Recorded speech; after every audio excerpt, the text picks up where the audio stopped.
हम लोग भी इस राष्ट्रीय शिक्षा नीति से ये आशा करते हैं कि अमीर और गरीब के बीच की जो खाई है वो पट जाए, सभी को समानता का अवसर मिले, सभी को शिक्षा का अवसर मिले। बहुत बहुत धन्यवाद आपका। अब मैं अपने विभाग प्रभारी डॉक्टर मनोज कुमार गौतम जी से आग्रह करता हूं कि वे इस राष्ट्रीय शिक्षा नीति के विषय स्थापना के साथ कार्यक्रम का संचालन करें। डॉक्टर मनोज कुमार गौतम जी, विभाग प्रभारी, लालता सिंह राजकीय महिला स्नातकोत्तर महाविद्यालय अदलाहाट मिर्जापुर। प्रथम मैं आज शिक्षक दिवस के अवसर पर डॉक्टर सर्वपल्ली राधाकृष्णन जी को श्रद्धा के साथ नमन करता हूं और शिक्षक दिवस के अवसर पर सभी सम्मानित अतिथिगण, निदेशक और महाविद्यालय परिवार के लोग तथा देश के विभिन्न महाविद्यालयों, विश्वविद्यालयों से कार्यक्रम में प्रतिभाग कर रहे शोधार्थियों, विद्वज्जनों को शिक्षक दिवस की हार्दिक बधाई एवं शुभकामनाएं देता हूं।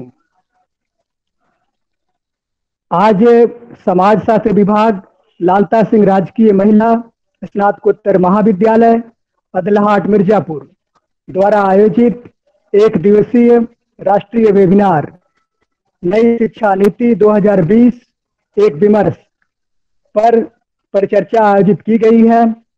यह जो परिचर्चा है वह न सिर्फ महत्वपूर्ण है बल्कि अत्यंत प्रासंगिक भी है।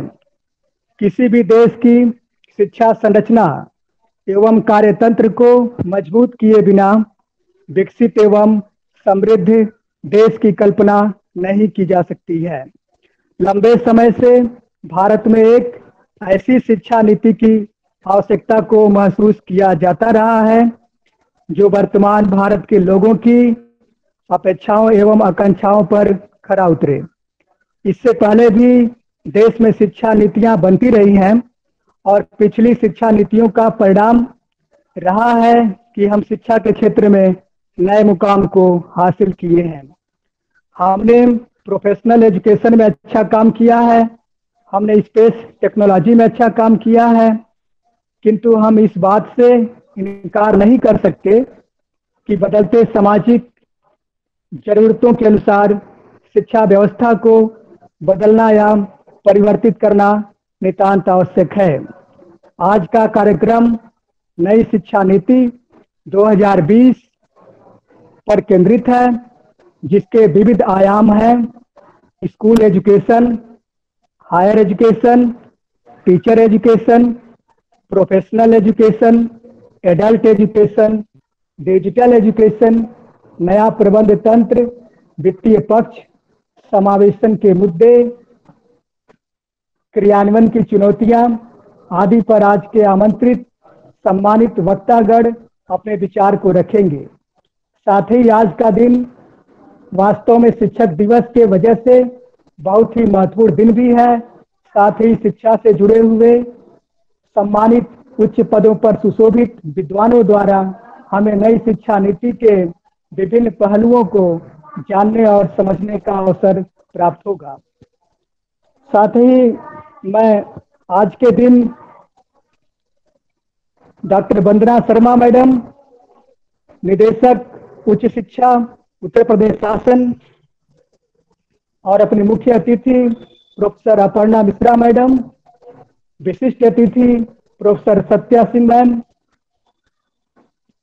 मुख्य वक्ता डॉक्टर अमरनाथ पासवान जी, मुंबई यूनिवर्सिटी से doctor Mahendra R Mishra ji, DLW राजकीय महाविद्यालय से डॉक्टर गोमतेश्वर पाल जी, आप सभी का मैं आज के वेबिनार में हार्दिक स्वागत, अभिनंदन एवं वंदन करता हूं।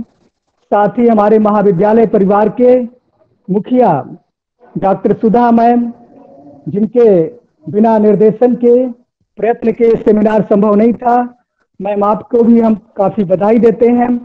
और हमारे महाविद्यालय की सीनियर मोस्ट डॉक्टर नीलम टंडन मैडम और सभी अध्यापक साथीगण, हमारी छात्राएं और विभिन्न विश्वविद्यालय महाविद्यालयों से जुड़े हुए शोधार्थी विद्वज्जन, आप सभी का आज के सेमिनार में हम हार्दिक स्वागत अभिनंदन करते हैं। और अब हम कार्यक्रम को आगे बढ़ाते हुए आज की मुख्य अतिथि मैम को आमंत्रित करना चाहेंगे। आज की मुख्य अतिथि मैम आज के कार्यक्रम की मुख्य अतिथि प्रोफेसर अपर्णा मिश्रा मैम हैं, जो गवर्नमेंट पीजी कॉलेज फतेहपुर से हैं। मैम ने 12 रिसर्च पेपर नेशनल तथा इंटरनेशनल जर्नल्स में प्रकाशित कराए हैं।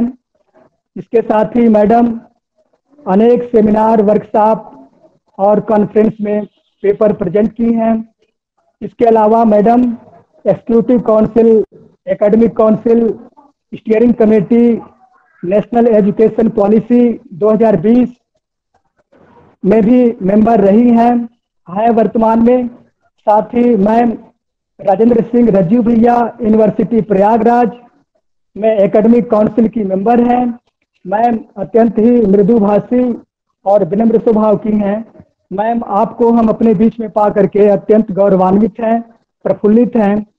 और मैम आपसे हम अनुरोध करते हैं कि आप ऑनलाइन मंच पर आकर के हमें अपने विचारों से अवगत कराएं।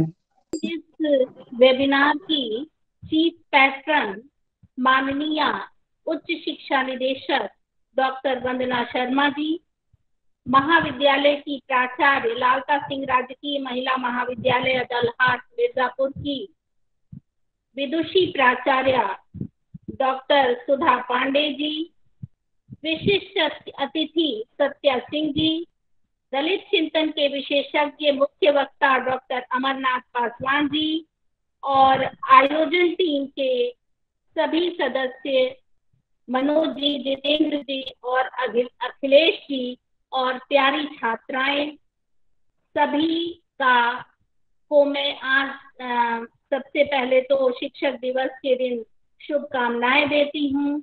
हमारी हार्दिक शुभकामनाएं हैं आपको। और मैडम के चीफ पैट्रन के मार्गदर्शन में हम सब सारे राजकीय महाविद्यालय के लोग एक साथ सक्रिय हो जाते हैं। एक महाविद्यालय की टीम को सक्रिय करना कठिन होता है और मैडम पूरे प्रदेश को एकदम ऊर्जावान कर देती हैं। तो मैडम की इस कर्मठता को बहुत बहुत नमन। जहाँ तक नई शिक्षा नीति का प्रश्न है, नई शिक्षा नीति 2020 के माध्यम से भारत अपने स्वर्णिम अतीत को वर्तमान परिप्रेक्ष्य में लौटाने की कोशिश कर रहा है। एक तरह से हम ये कहें कि इस नीति के माध्यम से भारत अपने पुराने मूल्यों और संस्कारों से जुड़ना चाहता है, तो वो ज्यादा सटीक बात होगी। इस प्रयास में हमें तभी सफलता मिलेगी जब हमारे राष्ट्र का युवा वर्ग अपने कर्म क्षेत्र में उतरेगा और इस सारस्वत यज्ञ में सक्रिय होगा। जब हम युवा वर्ग की बात करते हैं तो निश्चय ही हम उच्च शिक्षा की बात करते हैं और उच्च शिक्षा को गुरुतर दायित्व का निर्वहन करना है। हमारा संकेत इस ओर होता है। यदि हमें अपने अतीत के संस्कारों को पुनर्जीवित करना है तो युवा वर्ग को जगाना होगा, क्योंकि किसी राष्ट्र के सांस्कृतिक प्रवाह का उद्गम केंद्र ये युवा वर्ग ही है। जैसा कि हम सभी जानते हैं कि हमारे इस समय उच्च शिक्षा में हमारा जो GER है, ग्रॉस एनरोलमेंट रेशियो है, वो 26 पॉइंट समथिंग है और हमारा लक्ष्य है कि हम 2035 तक इसको 50% तक पहुंचा देंगे। तो बहुत बड़ा दायित्व हमें दिया गया है 26% से 50% तक पहुंचाना। और साथ ही ये भी हमें ध्यान रखना है कि हम कोई भीड़ ना जमा कर लें, हमको गुणवत्ता का भी ध्यान रखना है कि क्वालिटी और क्वांटिटी दोनों हमारे साथ हो, संख्या भी हो और हमारी गुणवत्तापूर्ण संख्या हो, क्योंकि भीड़ हमारे काम नहीं आएगी। हमको उनकी गुणवत्ता ही, उनकी क्वालिटी ही हमारे देश को आगे ले जाएगी। समग्र विकास के लिए हमें इसमें जो हमारा ये नई शिक्षा नीति जो है वो स्टूडेंट फ्रेंडली है, इसीलिए इसको इतना फ्लेक्सिबल बनाया गया है कि कुछ बच्चे बहुत प्रतिभाशाली होते हैं लेकिन उनकी परिस्थितियां कभी कभी ऐसी हो जाती हैं कि परिस्थितिवश उनको बीच में शिक्षा छोड़नी पड़ जाती है, कहीं और जाके जॉब करना पड़ता है, कहीं और जाना पड़ जाता है, फिर वो वापस आते हैं तो उनकी एजुकेशन का रास्ता बंद हो जाता है। तो ऐसा ना होने पाए इसलिए उनके री एंट्री की व्यवस्था की गई है। वो एग्जिट भी कर सकते हैं और री एंट्री भी कर सकते हैं। तो ये तो स्टूडेंट फ्रेंडली व्यवस्था की बात हुई। और इंटरडिसिप्लिनरी स्टडीज की व्यवस्था की गई है, बहुविषयक महाविद्यालयों विश्वविद्यालयों की स्थापना की बात की गई है। उसका लक्ष्य क्या है? उसका लक्ष्य है कि व्यक्तित्व का समग्र विकास हो, एक साथ हम सर्वांगीण विकास कर सके। केवल किताबी ज्ञान, केवल सूचनाओं का संग्रह मस्तिष्क हमारा न रहे, हमारे जो युवा वर्ग हैं वो सूचना का संग्रह न बन जाए, वो उनके अंदर व्यवहारिकता भी हो, वो प्रैक्टिकल ज्ञान भी उनके पास हो, ताकि वो देश को आगे ले जा सके। इसके लिए कौशल और मूल्यों के निर्धारित सेट को तैयार किया गया है। कौशल और मूल्य यानी कि हम अपने पुराने मूल्यों से जुड़े रहकर अपनी कुशलता को, स्किल को अपने डेवलप करें। अब ये स्किल डेवलपमेंट कैसे होगा, इसके लिए हमें क्या करना होगा? हमें श्रम की महत्ता, सबसे पहले तो हमारा ये मूल्य होना चाहिए कि हम किसी काम को छोटा ना समझें। हमें श्रम की महत्ता स्वीकार करनी होगी कि कोई कार्य छोटा नहीं होता। जो भी हम कर रहे हैं हम अपनी मेहनत से कर रहे हैं और मेहनत का खा रहे हैं, ये बहुत इसमें महत्वपूर्ण है। और एक हम देखते हैं कि स्किल से संबंधित जो पॉलिटेक्निक और IITI वगैरह में बच्चे पढ़ते हैं या 12th तक व्यावसायिक शिक्षा प्राप्त करते हैं, उन बच्चों के अंदर बहुत इंफीरियरिटी कॉम्प्लेक्स होता है कि ये कुछ नहीं कर पाए इसलिए व्यावसायिक शिक्षा में चले गए, ये असफल लोग। तो ये क्या है? ये श्रम का अपमान है। तो ये जो धारणा है इसको नई शिक्षा नीति में दूर करने की बात कही गई है और वोकेशनल एजुकेशन को मुख्य एजुकेशन की धारा में जोड़ने की बात की गई है। और हर कॉलेज को, हर महाविद्यालय को, विश्वविद्यालय को ये कहा जा रहा है कि वो स्किल और जो मेजर और माइनर दोनों एजुकेशन को एक साथ लेकर चले। स्किल डेवलपमेंट जब तक नहीं होगा, रोजगारोन्मुख शिक्षा जब तक नहीं होगी, तब तक समग्र विकास नहीं हो सकता। और इसके लिए ये व्यवस्था है कि हर कॉलेज में बच्चे अपना विषय भी पढ़ें, उसके साथ साथ कोई ना कोई स्किल डेवलपमेंट करें। प्राध्यापकों की भूमिका में भी बहुत बड़ा बदलाव आने वाला है। अब उनको केवल क्लासरूम टीचिंग नहीं करनी है, केवल लेक्चर नहीं देना है, अब उनको कर्म क्षेत्र में उतरना है। अपने स्टूडेंट्स का मार्गदर्शन करने के लिए उनको आगे आना होगा। समाजशास्त्र, राजनीति शास्त्र, इतिहास की कक्षाएं केवल लेक्चर तक नहीं चलेंगी। क्लासरूम टीचिंग के साथ साथ आपको अपने बच्चों को बाहर भी निकालना होगा ताकि वो जाने कि समाज में वास्तव में क्या हो रहा है, उसको समझें, उनकी जिज्ञासा को आप शांत करें, उनका आप मार्गदर्शन करें। आप केवल टीचर ही नहीं हैं, आप मेंटर भी हैं। मेंटर और टीचर दोनों में बहुत अंतर होता है। टीचर ज्ञान देता है और मेंटर जो है वो काउंसलिंग भी करता है। बहुत ब्रॉड भूमिका होती है मेंटर की। तो आपको मेंटर भी बनना है, आपको टीचर भी बनना है, तो दोनों भूमिकाएं आपको निभानी है। इसके लिए क्या करना होगा? हमको रीस्किलिंग की आवश्यकता होगी, क्योंकि आप स्किलिंग की आवश्यकता होगी। क्यों? क्योंकि हम एक ढांचे में ढल चुके हैं क्लासरूम टीचिंग करके और उसके बाद घर जाने के आदी हो गए। अब हमको अपडेट करना होगा अपने आप को।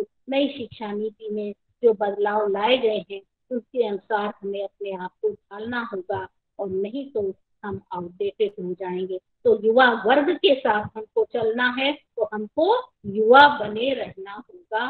अगर हम अपडेट नहीं रहेंगे, हम युवा नहीं रहेंगे, तो हम युवा वर्ग का निर्देशन नहीं कर सकेंगे, उसको दिशा निर्देश नहीं दे सकेंगे। तो सबसे पहले हमेशा हमको एवरग्रीन रहना होगा। हमें कभी भी अपने को मुरझाने नहीं देना है। ये नहीं कि हमारे सीखने पर हमारे उस पर स्टॉप लग जाए, ऐसा नहीं होना चाहिए। हमें प्रगतिशील होना चाहिए और अपने आप को आगे बढ़ाने के लिए हर प्रयास करना चाहिए। अब इसके लिए तमाम तरह के प्रोग्राम हमारे लिए हैं, faculty development programme, skill development programmes हैं, और भी तमाम तरह के व्यवस्थाएं की जाएंगी जो कि हमको कोशिश करने रहेंगे ताकि हम हमेशा अपडेट रहें। तो इस तरह से नई शिक्षा नीति में तमाम तरह के बदलाव हैं। मानव संसाधन मंत्रालय का नाम बदलकर शिक्षा मंत्रालय कर दिया गया है। ये भी हमारे मूल्यों के अनुरूप है, क्योंकि हमारी जो संस्कृति है वो मनुष्य को कभी संसाधन नहीं मानती है। ये पाश्चात्य सभ्यता का है, क्योंकि वो मनुष्य को उत्पादन, संसाधन, इस तरह से प्रोडक्ट कहते हैं और संसाधन रिसोर्स मानते हैं। हम उसको रिसोर्स नहीं मानते, वो हमारे लिए बहुत महत्वपूर्ण है। वो हमारे मूल्यों की ये चीज विपरीत होगी, उसका नाम शिक्षा मंत्रालय कर दिया गया है। इस तरह से अनेक प्रकार के बदलाव नई शिक्षा नीति के अंतर्गत आएंगे। सबको आप अपने मुख्य वक्ता के द्वारा और आपके जो वक्ता आएंगे उनके द्वारा आप सुनेंगे और समझेंगे, और आपके जो सुझाव आएंगे वो हमारे लिए बहुत महत्वपूर्ण होंगे, क्योंकि सुझावों के हम सबके सुझावों के द्वारा ही क्रियान्वयन होता है। किसी चीज को बना लेना, उसका चिंतन कर लेना बहुत सरल होता है। जैसे प्लेटो ने एक आइडियल स्टेट की कल्पना की थी कि ऐसा स्टेट होना चाहिए, लेकिन जब उस स्टेट का इम्प्लीमेंटेशन करने चला तो उसको पता चला कि अरे ये तो स्वप्नों का संसार है, ये स्वप्न में ही बन सकता है, इस पृथ्वी पर स्वर्ग में ही बन पाएगा, इस पृथ्वी पर बनाना इसको संभव नहीं है। तो इम्प्लीमेंटेशन बहुत इम्पोर्टेंट चीज है। तो हम सबको मिल करके अपनी पूरी प्रतिभा से, पूरे अपनी क्षमता से, अपने सुझावों को देकर हम सभी बुद्धिजीवी वर्ग हैं, हमको पूरी तरह से इसके इम्प्लीमेंटेशन के लिए प्रयास करना होगा कि ये जो कुछ बनाया गया है यथावत इम्प्लीमेंट हो जाए, इसका क्रियान्वयन हो जाए, तो सचमुच सबकी जिंदगी में सुधार आएगा और भारत विश्व गुरु के स्वप्न को साकार कर सकेगा। इसी के साथ मैं अपनी वाणी को विराम देती हूँ। धन्यवाद। धन्यवाद मैम, आपने नई शिक्षा नीति के विभिन्न पहलुओं पर आपने प्रकाश डाला और आपने बताया कि युवाओं के विकास के बिना, युवाओं का समग्र विकास के बिना हम देश को प्रगति के पथ पर आगे नहीं ले जा सकते हैं। और क्वालिटी और क्वांटिटी एजुकेशन की बात आपने किया कि हमें केवल क्वांटिटी पे ही ध्यान नहीं देना है, बल्कि हमें क्वालिटी पे भी ध्यान देना है। हमें केवल भीड़ बढ़कर नहीं रहना है और हमें देश का समग्र विकास करना है। साथ ही अमीर और गरीब के बीच की जो खाई है शिक्षा को प्राप्त करने की, उसे हमें कम से कम करना है। हमें सभी को शिक्षा को सर्वसुलभ करवाना है। साथ ही जो शिक्षा का उद्देश्य हमारे है, जो नई शिक्षा नीति का, वो व्यक्तित्व का सर्वांगीण विकास है और केवल किताबी ज्ञान ही नहीं है, बल्कि हम अपने आध्यात्मिक, भौतिक और सामाजिक पर्यावरण से अनुकूलन करना सीखें। यही शिक्षा का मूल उद्देश्य है। मैम, आपने श्रम की महत्ता को बहुत ही प्रमुख स्थान दिया कि बिना श्रम के, बिना कुछ किए हम आगे नहीं बढ़ सकते और देश को विकसित नहीं बना सकते, प्रगति के पथ पर अग्रसर नहीं करा सकते। तो मैम, आप हमारे आमंत्रण को स्वीकार की और आप हमारे बीच आई और नई शिक्षा नीति के विभिन्न पहलुओं से हमें परिचित कराई, जिससे हम सभी को निश्चित ही काफी लाभ हुआ है।